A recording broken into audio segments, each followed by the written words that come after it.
Hey y'all, happy weekend. I have a serious conundrum here. I have a recently restored large Sujihiki knife, which when I sharpened it, it's not the best paper cutter ever in the history of anything, but it does slice some paper. Nonetheless, it gets a consistently horrible score on the BESS testing machine, which puts it in solidly in the category that it should not even penetrate paper. So I'm kind of mystified by the fact that this particular knife performs way better than its number score on the BESS machine. It is not unusual for me personally when I spend hours restoring a knife from being a rusty mess and then sharpen it right afterwards, that I don't get quite the best edge that I could on it, because by the time I get to the actual sharpening, I'm kind of rushing it a little bit. But this one is particularly stubborn, and I felt like I put a pretty nice bevel on this thing, but it's scored, I'm going to be dead honest here, and when I make these videos, I let it all hang out. I'm not perfect. I don't get things perfect every time. This knife, I've tested it several times, will score somewhere between 650 and 800 on the BESS machine, which is absolutely dull as dirt. Excuse me. And yet it will still slice some paper, so I'm not quite sure where that's coming from. But of course, the only real solution here is to sharpen it again, and so that's what I am doing this evening. And so I'm not going to talk a whole lot, but I'm just going to find my angle here, and that, especially, this is an asymmetrical double bevel, and the way that I grind my asymmetrical edges is that the right side of the knife gets most of the bevel, and I lay it over at a very low angle and sharpen that, and then the left side of the knife gets just a tiny bit of bevel, and gets sharpened at a slightly higher angle, but it's a very, very small bevel over on the left side. So we're just going to go for it here. I've got my 400 grit stone. I figure this thing scored so badly that there's absolutely no reason not to just completely start over. So I'm gonna go till I have, one pass and I have a burr all the way down. But let's, in the interest of caution here, and just wanting to get this right this time, let's do one more pass, just to make sure.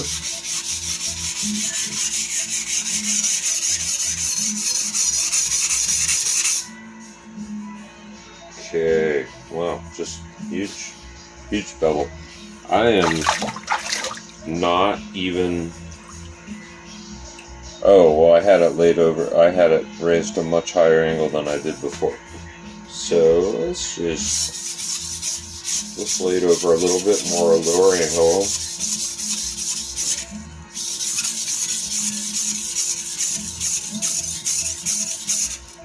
Just to make sure we're not doing anything completely stupid here. Alright, that looks pretty good.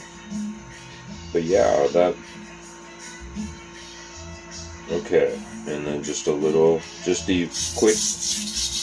deburr on the other side.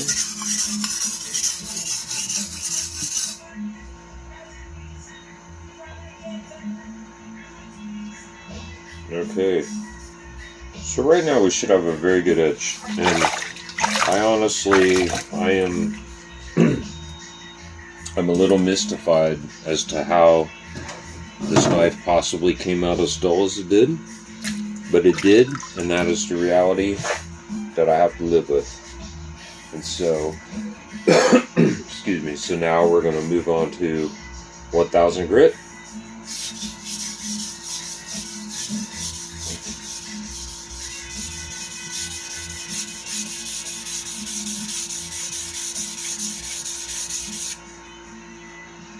And raise a burr on the 1000, and we already did that. Wow, nice burr.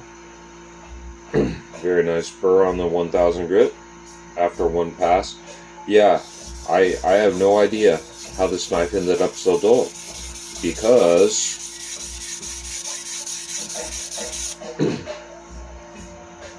when I can raise a burr all along the edge in such an absolutely amazingly short amount of time, that means the edge was apexed pretty well last time. And so I have no idea. So quick deburr on this side.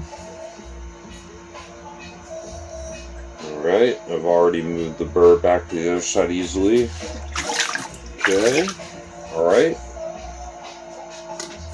Let's grab 4000. So it's like a mystery. This this is like the Sherlock Holmes movie of knife videos. Like, how is this knife dull? You know, it takes like a, I don't know, master detective to figure this out.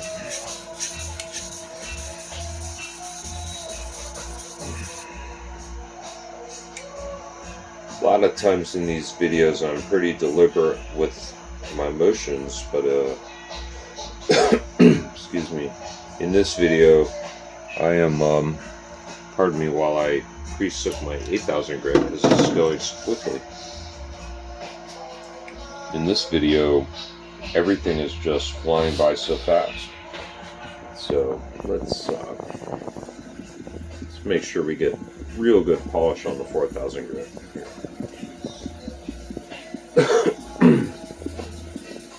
Wherever your fingers are supplying pressure, that is where you're sharpening, and that's why my fingers are dancing down the blade on each pass. Just FYI, so you know what's going on, why I'm doing that. I mean, gee whiz. Back on this side. Quick deburr, very, very brief, very quick. And have already flipped the burr back to the other side. That one little pass. So, oh jeepers, excuse me. I apologize for the coughing. I have been up for many hours today,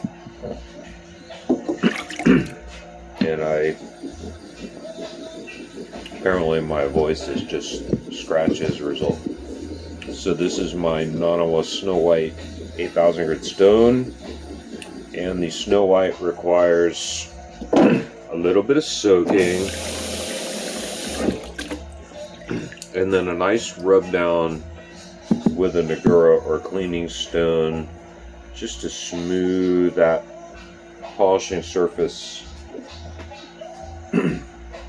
before the sharpening commences. Okay, so let's do this.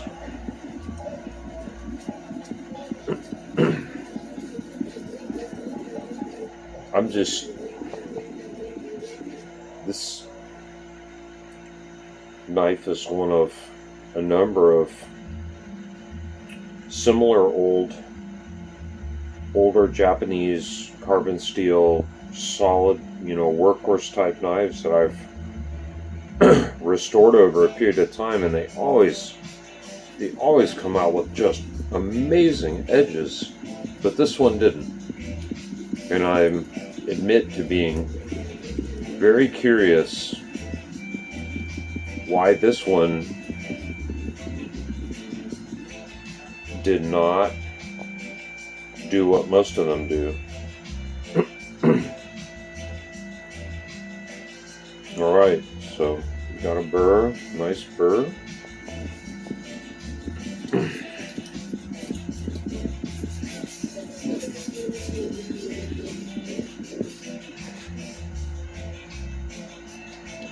certainly flipped it.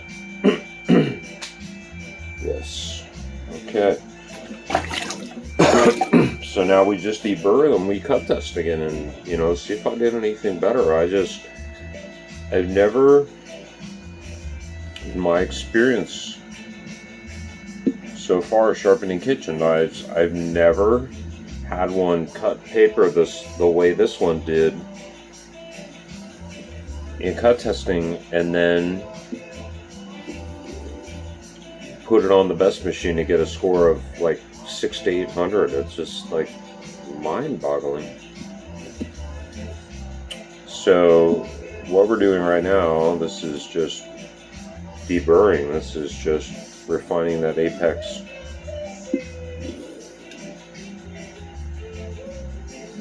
And then we'll go on the leather and strop it a little bit, just to make sure there are no clingy burr particles.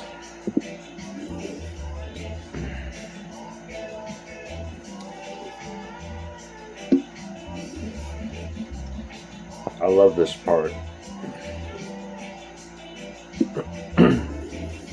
The stropping, deburring, this is just one of the most smooth and sensually satisfying aspects of knife sharpening right here. Gosh, it feels so sharp right now. But it did last time too, so we'll see. Okay, a couple of them. I'm gonna do very light, like no pressure, like I'm almost holding the knife up off the stone, and then a little stropping, and we'll see if it's better, no better. Sadly, I forgot to set the BESS machine up for another testing cycle before I push the play button, which seems like should be perhaps kind of self-evident that I would do that since I brought it up. But anyway, set that off to the side.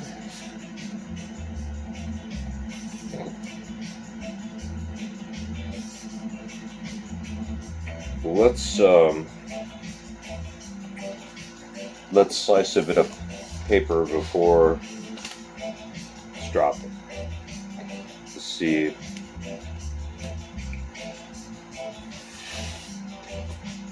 I mean, right? That's a little sharp.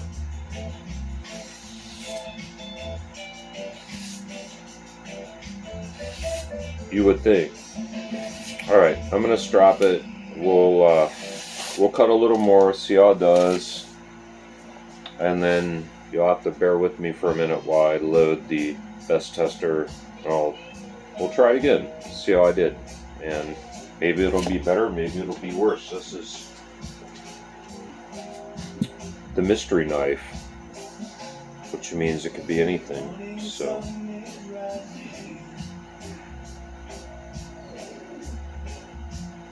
This is hard leather strop loaded with a 1 micron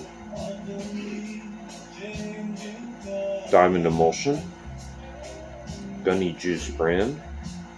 Major kudos to Gunny Juice. This stuff is amazing. It's absolutely amazing.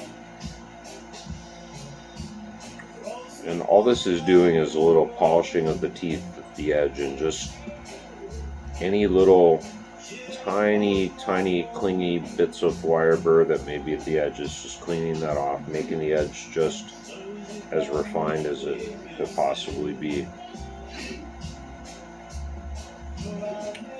Alright, let's see how that is. There's very minimal stropping today.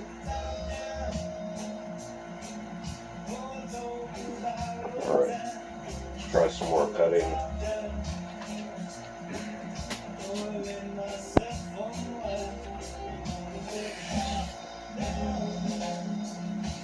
When I can't even feel the knife go through the paper. See, to me, this seems pretty sharp. Alright. You all hang out for just 1 second. we're gonna do this. We're gonna do this. So y'all gotta bear with me while I just. Well, hey, let's talk about how to do this. So the BESS machine, the tester, little fulcrum here, it feeds testing medium out of one hole and clamps it with this other thing. So you loosen this, right? And you pull a couple inches of filament out of here. You can see that on the video, I think. Then you tighten this down so no more can feed out. And then it clamps under this other little knob. It goes into a groove. You see that groove across there? So the filament goes across that groove. It's all very highly controlled. And it goes down under a little washer under this other little knob, which prevents over tightening of the filament. And the beauty of that is if you over tighten the filament, you can artificially lower your score. Let me move the fulcrum to the other side and press Terra. Let's reset that. Okay. So let's see if we've improved the scoring. Maybe we will, maybe we won't. You know, this is a mystery knife. So whatever the number shows, I'm gonna be completely okay with it. All right, here we go.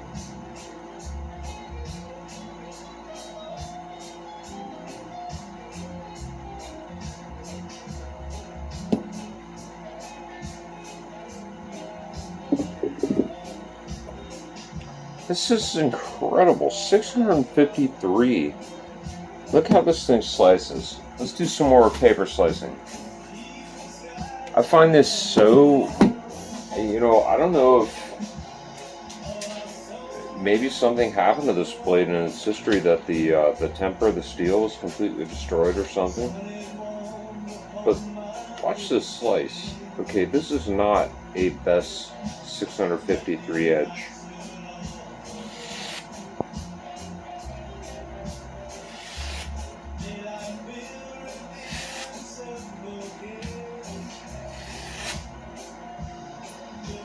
This is a very sharp edge. I have no clue whatsoever why it is registering so high on the BESS machine. I'm going the hard way through the paper now, by the way. This is the hard way. Look how clean that is. I can barely even hear it. This is like a 60 edge, not a 600 plus edge. So I really have no clue. So I don't know even what necessarily if there's a point to this video other than just kind of pointing out that I don't know what the machine says may not always be 100% accurate. Anyway, this is a very, very sharp edge, and perhaps tomorrow I'll do some food prep with this, just completely untouched from this video, and show some like real world cutting, because this normally I feel like the it's so sharp, like I wouldn't even dare move my finger sideways on that edge. I wouldn't even dare. So it's an absolute mystery why an edge that is so toothy and slicey and just goes through that paper like butter, just smoothly with no sound whatsoever, gets such a high score. And yet for some reason this particular blade, since the first time I sharpened it, has been like that. That it acts like a very, very sharp edge, but you put it on the testing machine and get an absolutely horrible score. So I don't know, I guess the point of all this is the machine has its uses, but it may not always be the be-all and end-all of sharpness testing. So I think I'll come back tomorrow. I'm gonna be doing some cooking tomorrow, and I think I'll use this blade on some actual food prep on the cutting board and show y'all what I mean. This thing is very, very sharp. So anyway, tonight's bit of humor. Hope you all enjoyed that, and it's a mystery. And if I ever figure out what's going on with this and why it gets such horrible scores, I will come back and let you know. But until then, take care. Bye bye.